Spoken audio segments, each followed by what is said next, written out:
Good morning, Abundant Life Church. This is Pastor Chris, and today we're going to continue our study of Romans chapter 5, verses 12 down to 21. We've been talking about the fact that Adam sinned, that brought death into the world, but is Adam responsible for our sin, or is that on us?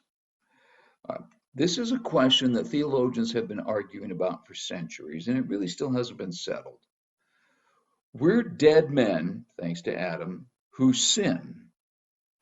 Okay? Is that Adam's fault or is it ours?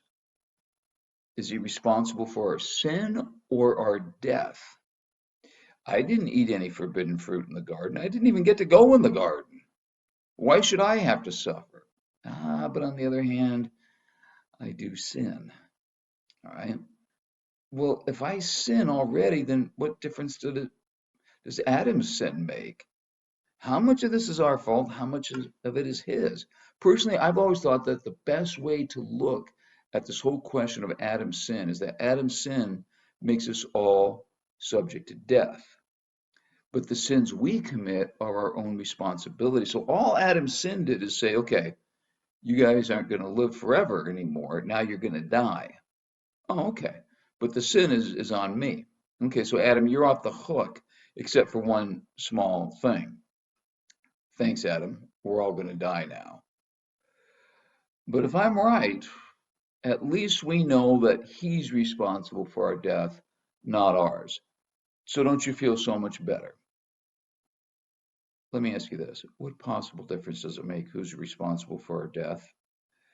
If you are driving along the road and all of a sudden a golden retriever jumps out and you swerve to miss the golden retriever and you plow right into a tree and you're rushed to the hospital, all kinds of life-threatening injuries, and the doctor says there's nothing we can do. You have about 10 minutes left.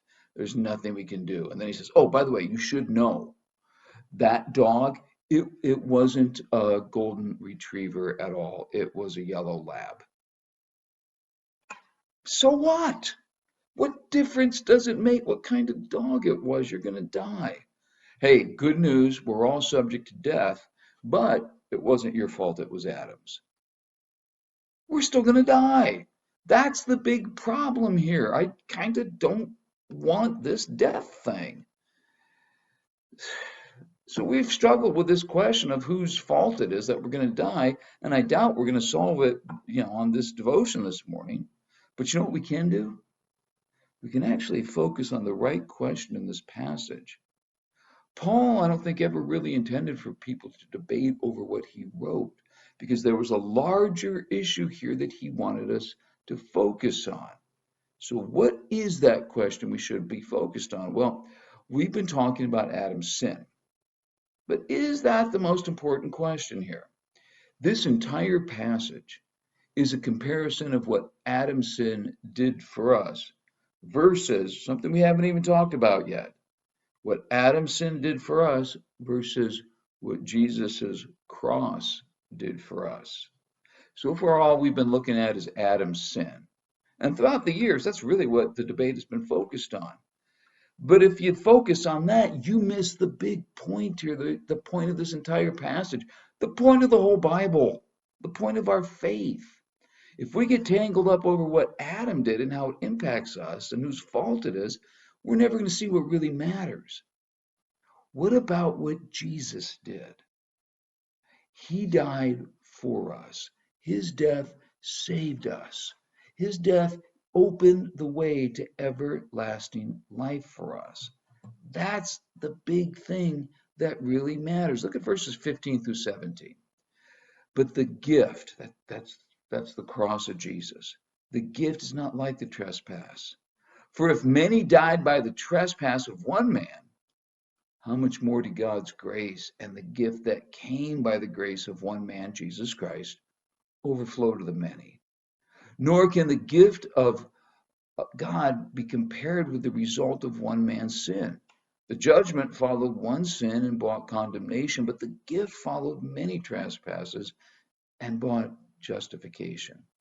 For if by the trespass of one man death reigned through that one man, how much more will those who receive God's abundant provision of grace and of the gift of righteousness reign in life through the one man, Jesus Christ.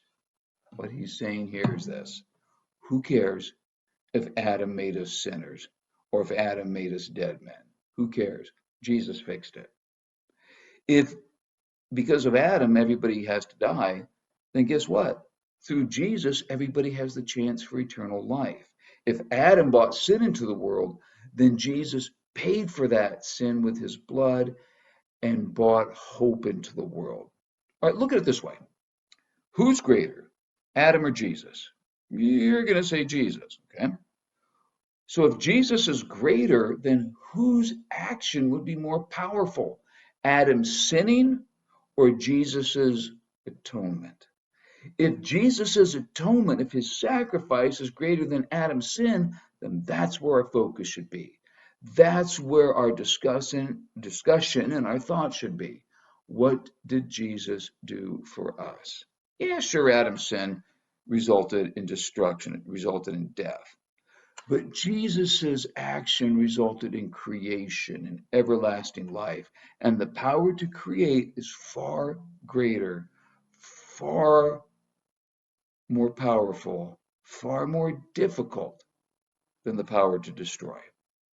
You can take a brick, and with that brick, you can wreck stuff. All you have to do is throw it through a window, you have wrecked that window. Or you can use a brick to build something. But building something with a brick is harder because it takes skill and patience and a lot more bricks. What did Adam do? His sin destroyed stuff.